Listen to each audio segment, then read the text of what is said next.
temprano en la mañana, a las 8 en punto, el Instituto Nacional de Estadística, como era esperable, da a conocer la cifra de inflación, de IPC, para julio. Se pensaba que podía andar en el 0,2, 0,4, en ese rango, y dio 0,4, que es la parte más alta del rango. ¿Eso es peligroso? ¿Eso puede frenar las expectativas de que pueden bajar más las tasas y que nuestra economía pueda agarrar vuelo otra vez?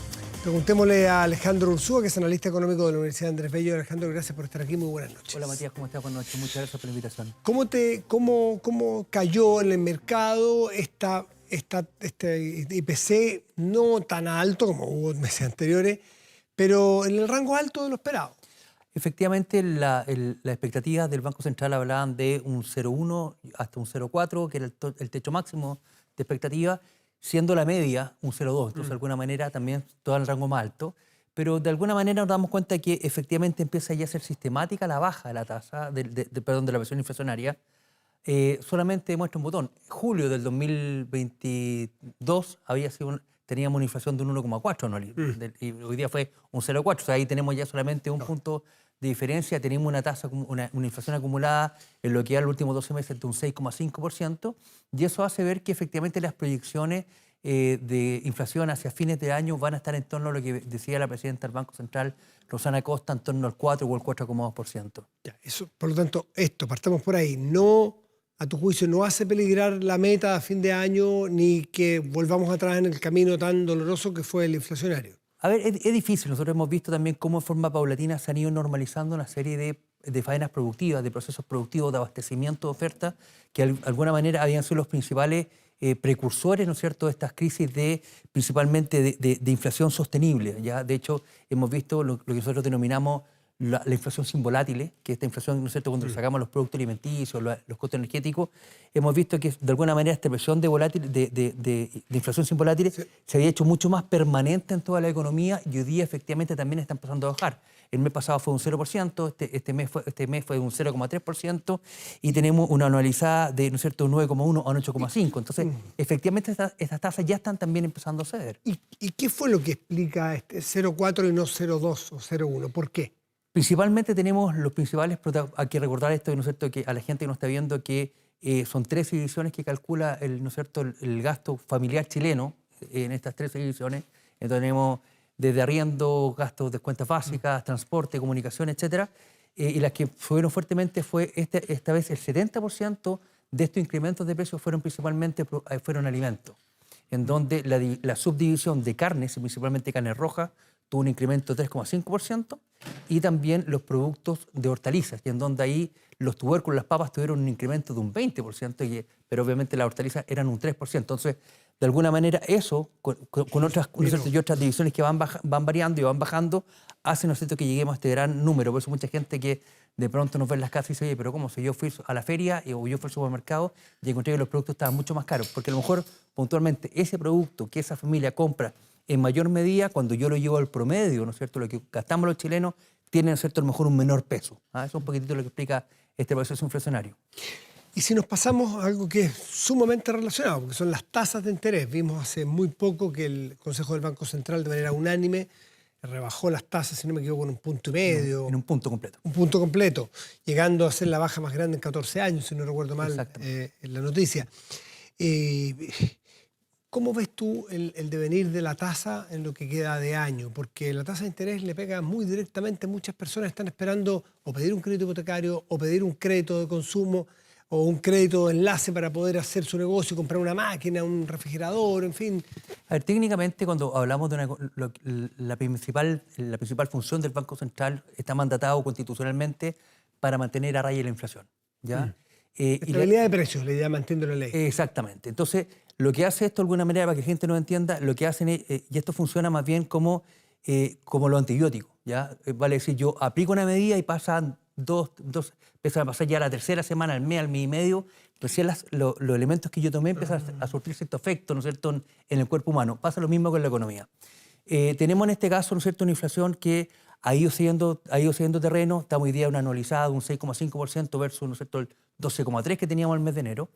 y automáticamente eso le va abriendo una brecha al Banco Central de efectivamente poder empezar a bajar las tasas, que significaría en términos muy gráficos echar a andar nuevamente los motores de la economía. Hoy día con una tasa tan alta, lo que hace, ¿no es cierto?, el subir la tasa es que haya menos plata circulante, sea más caro pedir plata, y como eso, ¿no es cierto?, va a haber menos demanda de bienes, y al haber menos demanda de bienes, el precio de esos bienes no va a subir. Es un poquitito la lógica de las tasas altas. Entonces, obviamente hoy día, con esta perspectiva que tenemos de llegar, ¿no es cierto?, a la vecindad del 4,1%, que es casi el rango meta del Banco Central, en términos de variación, deberíamos esperar, ¿no es cierto?, que las tasas empezaran a bajar, pero ahí también está empezando a surgir el nuevo fantasma de la economía chilena, que es el incremento del tipo de cambio. Es el dólar 8.60, 8.62, y hoy día tuvo, ¿no es cierto?, estuvo prácticamente coqueteando en algunas partes con los 870 pesos. Y eso afecta directamente a la inflación, entre otras cosas. Sin duda. A ver, yo creo que aquí puede ser, la pregunta es con qué velocidad impacta. Obviamente los productos más volátiles como ¿no es cierto?, los costos energéticos, los productos cárnicos, los productos importados de alimentación, obviamente es mucho más fácil ahí el efecto, ¿no es cierto?, porque es mucho más inmediato. Yo no tengo productos de bienes de consumo duradero. Yo lo más probable a lo mejor que cuando hice mi proyección en el mes de enero para comprar televisores para vender en Chile, teníamos $900 y tanto. O sea, a lo mejor yo por ahí hice la proyección, entonces hoy día de alguna manera puedo tener un rango de tolerancia, ¿no? Pero obviamente los productos más bien de consumo, ¿no es cierto?, de consumo más corto plazo, podría tener un efecto. Y ahí empieza el escenario, se empieza a complejizar, ¿no es cierto? Hoy día el tipo de cambio está buscando un nuevo piso de 875 pesos, yo creo que va a llegar este nuevo rango, y nos damos cuenta que mientras nosotros bajamos las tasas, ¿no es cierto?, Fuera suban, pues. Europa y Estados Unidos volvían a subir las tasas, y lo que es la FED, que es nuestro homónimo del Banco Central en Estados Unidos, decían, ¿no es cierto?, garantizaban que durante este año descartaban subir, o sea, bajar las tasas de interés, y probablemente había una nueva suba de tasas, tratando de efectivamente llevar a neutralizar el efecto inflacionario. Sí, claro, eso es para Estados Unidos, que no están preocupados de nosotros, naturalmente. La autoridad monetaria ya está preocupada de ellos mismos. Pero si nosotros bajamos y ellos suben, se va a producir un diferencial que nos va a subir el tipo de cambio aquí. Exacto. Porque obviamente con una tasa de interés más alta allá, los capitales van a ir a resguardarse o a ponerse o a ganar utilidades fuera, y para eso hay que comprar dólares aquí y salir hacia afuera. Y también por otro Entonces lado, la presión sobre el dólar va a seguir subiendo.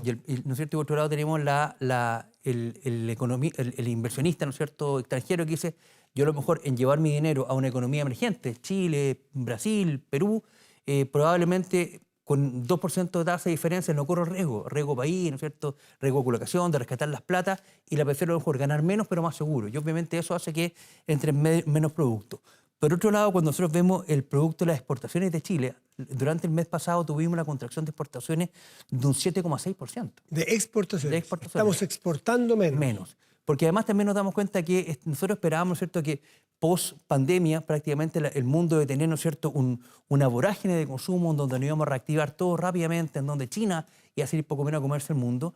Y hemos visto que nuestro principal socio comercial también está súper alicaído, en donde las cifras que tenemos hoy día se esperaban, ¿no es cierto?, por ejemplo, en exportaciones han tenido una baja durante el último mes de un 14%, de importaciones de un 12%. Entonces, eso hace que nuestro principal socio comercial también esté mucho menos dinámico, por ende, son a ellos a quienes le vendemos, son nuestros clientes, lo llevamos estamos trayendo menos dólares con menos exportaciones. Exactamente. Hay menos dólares aquí y sube su precio. Y si a eso yo le pongo, ¿no es cierto?, una situación compleja también, no solamente de China, sino que Estados Unidos y la zona euro, en donde nosotros vendemos commodities, principalmente el cobre y el litio son los commodities que hoy día estamos exportando, obviamente el valor de estos mismos productos también bajan y por ende también entran menos dólares también en la economía chilena. Entonces ahí se está generando una tormenta perfecta que a mí también me está generando un foco de preocupación que de hacerse más persistente, obviamente a lo mejor podría peligrar esta meta del Banco Central de mantener la inflación, porque hay que recordar que aproximadamente un poquito más del 70% de los productos que componen la canasta con la cual nosotros calculamos el IPC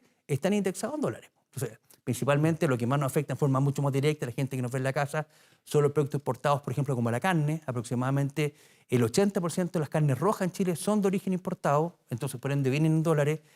Sube su precio. Exacto, los combustibles, ¿no es cierto?, que también nosotros los combustibles fósiles, Chile, prácticamente el 95% de los combustibles fósiles que utilizamos en Chile son exportados. Entonces, obviamente ahí empezamos a tener esta escalada de precios que hace que sea bastante más complejo el escenario.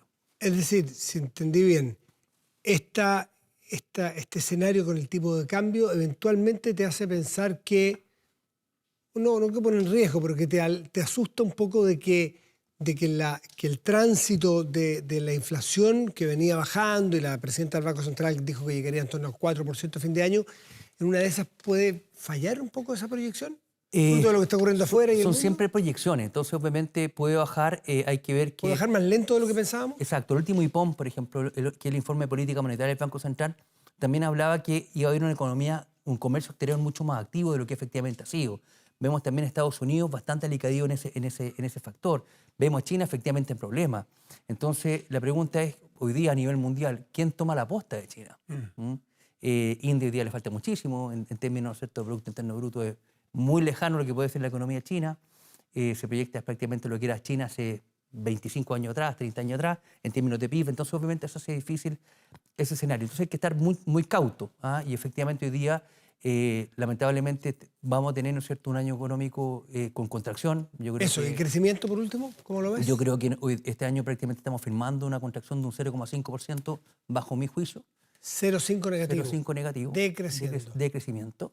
Y ya esperando para el año 2024 un crecimiento de un 2% aproximadamente, pero con una tasa de comparación también muy, muy mala. Hay que recordar que cuando nosotros hablamos del IMASEC, hablamos del índice mensual de actividad económica del mes de julio del 2023, comparándolo exactamente con el julio del 2022. Por eso hablamos también de cuántos días hábiles hubo, ¿no es cierto? Todo esto para efectivamente tratar de comparar peras con peras. Como va a venir, ¿no es cierto?, ya se espera que a contar de septiembre, que ya tuvimos malos IMASEC durante septiembre del 2022, la tasa de comparación va a ser menos exigente y por ende deberíamos tener mejores resultados hacia el último trimestre. Pero es un término complejo y aquí nuevamente lo que hablábamos en otro espacio que también me habían invitado acá es la necesidad de ponerle prontamente, ¿no es cierto?, respuesta a elementos de incertidumbre que se han prolongado en demasía en nuestra economía nacional, como es ¿no es cierto?, la discusión de la reforma previsional, de este pacto tributario que hoy día está tan enlodado, ¿no es cierto?, con este proceso, con este escándalo de las fundaciones, y el proceso constituyente, que a la larga son tres pilares en los cuales también descansa importantemente la inversión. Yo, para poder invertir, no se trata de un castigo político, no se trata, ¿no es cierto?, de castigar al gobierno turno, sino que es pragmatismo. Yo, después de ver cuánto me cuesta el impuesto, cuánto estoy pagando, ¿no es cierto?, en leyes sociales, digo, perfecto, esta es mi tasa de rentabilidad de mi negocio. Y para tener mi tasa de rentabilidad de negocio, yo obligatoriamente tengo que tener clara esa regla. Y esa regla hoy día en Chile estamos anunciando que las vamos a modificar y se ha ido alargando en demasía esta proyección desde prácticamente el segundo gobierno de la presidenta Chile. Y eso obviamente no puede ser. Yo creo que es importante también cerrar capítulos. Y si vamos a llegar, por ejemplo, a un nuevo pacto fiscal, que ese pacto fiscal hable entre los acuerdos que no se va a volver a tocar, ¿no es cierto?, este pacto fiscal en los próximos 10 años. Entregar un poco más de certeza, porque obviamente la inversión es el principal motor para el crecimiento económico. Alejandro Urzúa, analista económico de la Universidad de Andrés Bello, muchísimas gracias por estar aquí esta noche. Al contrario, Matías, muchas gracias por la invitación. Chao, chao. Chao, chao. Hacemos una pausa.